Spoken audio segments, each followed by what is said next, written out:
UP board class 9th में पढ़ने वाले सभी स्टूडेंट्स, आपका स्वागत है हमारे YouTube channel pal my knowledge to you में। अगर आपने चैनल को सब्सक्राइब नहीं किया है तो ज़रूर कर लें और नए वीडियोस की नोटिफिकेशन सबसे पहले पाने के लिए बेल आइकन को प्रेस करें। इस वीडियो में आप देख रहे हैं हिंदी का काव्य खंड का दूसरा पार्ट, जिसका नाम है पदावली, जो कि मीराबाई की है। और ये इस वीडियो का, इस चैप्टर का तीसरा पार्ट है। अगर आपने पिछले दोनों पार्ट नहीं देखा है तो आप देख सकते हैं इस चैनल के प्लेलिस्ट से। चलिए स्टार्ट करते हैं तीसरी पदावली से। मायरी मैं तो लियो गोविंद मूल, कोई कहे छाने कोई कहे चुप्पे, लियोरी बजंता ढोल। कोई कहे मूंघो कोई कहे सूंघो, लियोरी तराजू तो। कोई कहे कारो कोई कहे गोरो, लियोरी अनमोलक मोल। याहिं को सब जानत है लियोरी आँखी खोल, मीरा को प्रभु दर्शन दिन्नो, पूरब जन्म को कौल। सबसे पहले संदर्भ। संदर्भ में आपको लिखना है प्रस्तुत पदावली हमारी पाठ्यपुस्तक के काव्य खंड के पदावली शीर्षक से लिया गया है और यह श्री कृष्ण की उपासिका मीराबाई द्वारा रचित मीरा सुधा सिंधु काव्य से ली गई है। ठीक है, तो ये आपको यूज करना है सभी पदावलियों के लिए मीराबाई के। अब देखते हैं इसके प्रसंग। प्रसंग मैंने आपको पहले ही बताया था। प्रसंग के लिए सबसे पहले आप इसकी व्याख्या करेंगे। जब तक आप इसकी व्याख्या यानी कि इस पद में क्या लिखा हुआ है, जब तक आप इसे नहीं समझेंगे तब तक आप इसके प्रसंग नहीं लिख पाएंगे। इसलिए सबसे पहले व्याख्या। मायरी मैं तो लियो गोविंद मोल। मोल यानी कि मूल्य। तो मीराबाई कहती हैं कि अरे मैया, मैंने तो गोविंद यानी कि श्री कृष्ण को मोल ले लिया है। मोल यानी कि खरीद लिया है। कोई कहे छाने कोई कहे चुपके। छाने यानी कि छुपाकर और चुपके यानी कि चुपचाप। मैंने उन्हें छिपाकर या चुपचाप नहीं खरीदा, बल्कि ढोल बजाकर खरीदा, यानी कि डंके की चोट पर ढोल बजाकर खरीदा है। अब श्री कृष्ण पूरी तरह से मेरे हो चुके हैं। कोई कहे मूंघों कोई कहे सूंघों, लियोरी तराजू मोतोल। अब उन पर जो है मेरा पूरा अधिकार हो चुका है। कोई इसे मूंघों यानी कि महंगा कहे या कोई इसे सस्ता कहे। सूंघों यानी कि सस्ता। मैंने इसे तराजू से नाप तोल कर ही खरीदा है। कोई कहे कारो कोई कहे गोरो, लियोरी अमूलक मोल। कोई इसे काला कहे, कारो यानी कि काला, गोरो यानी कि गोरा। कोई इसे काला कहे या गोरा, जो भी हो, इसे अपना सब कुछ न्योछावर कर मैंने पूर्ण भाव से समर्पित कर अमूलक मोल, अमूल्य मोल लगाकर ही मैंने इसे खरीदा, यानी कि पूरी तरह से समर्पित भाव से ही मैंने इसे खरीदा। याही को सब जानत है लियोरी आंखी खोल। सब जानत है।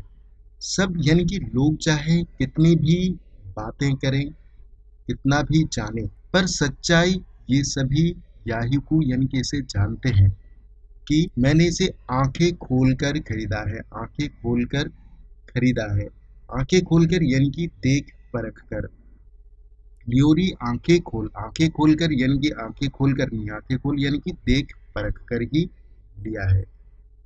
मीरा को प्रभु दर्शन दिन्यो, पूरब जन्म को कौल। अब अंत में मीराबाई कहती हैं कि किसी को इसका वास्तविक ज्ञान ही नहीं है कि भगवान श्री कृष्ण ने पूर्व जन्म को कौल, कौल यानी कि प्रतिज्ञा, यानी कि भगवान श्री कृष्ण ने पूर्व जन्म में या पिछले जन्म में प्रतिज्ञा की है और मुझे दर्शन दिए।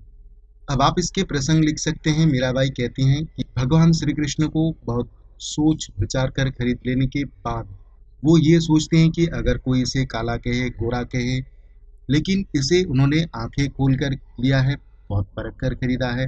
और ये भगवान श्री कृष्ण ने उन्हें पिछले जन्म में जो प्रतिज्ञा की थी, कौल यानी कि वादा किया था, प्रतिज्ञा की थी दर्शन देने का, तो इसमें वो एकनिष्ठ अनन्य भक्ति का परिचय इसमें देते हैं इस पदावली में। आगे देखते हैं चौथे पदावली को। मैं तो सांवरे की रंग रांची, साजी सिंगार बांधी पग घुंघरू, लोक लाज तजी नाची। गई कुमति लई साधु की संगति, भगत रूप भई सांची। गाय गाय हरि की गुण निस्दिन, काल ब्याल सुन बाँची। उन बिन सब जग खारो लागत, और बात सब कांची।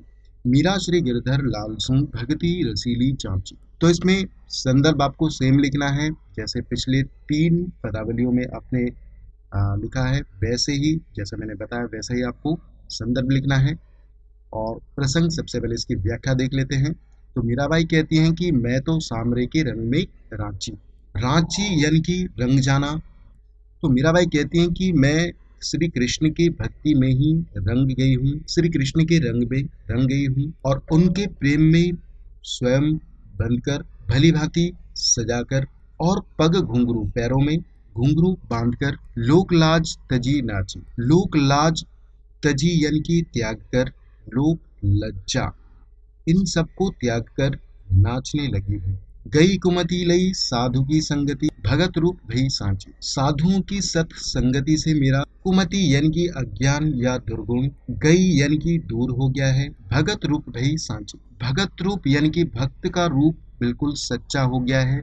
इसका तात्पर्य है कि मुझे ईश्वर के सच्चे रूप का दर्शन हो गया है। गाय गाय हरि के गुण निस्दिन, काल ब्याल सुन बाँची, निस्दिन यानी कि रात दिन, हरि के गुण यानी कि ईश्वर के गुण, गाय गाय यानी कि गा गा कर, स्वयं को काल ब्याल यानी कि काल रूपी सर्प से, पांची यानी कि बचा लिया है, सु यानी कि से, यानी कि काल रूपी सांप से, सर्प से बच लिया है या बचा लिया है। उन बिन सब जग खारो लागत, और बात सब कांची, उन यानी कि उनके बिना सब जगत, सारा संसार मुझे खारा लागत, खारो यानी कि व्यर्थ लगता है, लागत यानी कि लगता है, यानी कि उनके बिना ये सारा संसार मुझे व्यर्थ लगता है। और बात सब कांची, और उनकी बातों के अतिरिक्त सभी बातें उनको कांची यानी कि कच्ची या व्यर्थ, बाकी बातें उनको व्यर्थ लगने लगी। मीरा श्री गिरधर गिरधरन लालसू भक्ति रसीली चाची। अंत में मीराबाई ये कहती हैं कि मुझे सदैव श्री कृष्ण की भक्ति में रसीली यानी कि एक आनंद की अनुभूति होती है, जांची यानी कि प्रतीत होना या अनुभूति होना, और रसीली यानी कि आनंददायक। तो संसार को किसी अन्य वस्तु में ऐसी अनुभूति की कल्पना भी नहीं की जा सकती है। अब देखते हैं इसके प्रसंग को। प्रसंग में आप लिखेंगे, प्रस्तुत पद में मीराबाई ने अपनी भक्ति भावना का वर्णन इसमें किया है, और मीराबाई कहती हैं कि भगवान श्री कृष्ण के प्रेम में निमग्न होकर वे उनके रंग में रंग गई हैं, इसलिए उनको संसार की और दूसरी वस्तु में उनको कोई रुचि नहीं है। अब देखते हैं इसके काव्यगत सौंदर्य। इसमें भाषा, सभी पदावलियों में राजस्थानी मिश्रित ब्रजभाषा का प्रयोग इसमें हुआ है। शैली मुक्तक शैली है। गुण प्रसाद और माधुर्य गुण है इसमें। रस इसमें शांत और भक्ति रस है। छंद गीतात्मक पद हैं, और शब्द शक्ति इसमें अभिधा और लक्षणा है। अनुप्रास अलंकार का इसमें प्रयोग हुआ है, और रूपक अलंकार का भी इसमें प्रयोग हुआ है। तो ये इनके सभी पदावलियों में ये आप काव्यगत सौंदर्य आप लिख सकते हैं। इस वीडियो में तीसरी और चौथी पदावलियों का मैंने व्याख्या, काव्यगत सौंदर्य और प्रसंग मैंने आपको बताया। होप आपको ये वीडियो अच्छा लगा। आप हमें कमेंट में ज़रूर बताएं। तो मिलते हैं अगले वीडियो में। Thank you.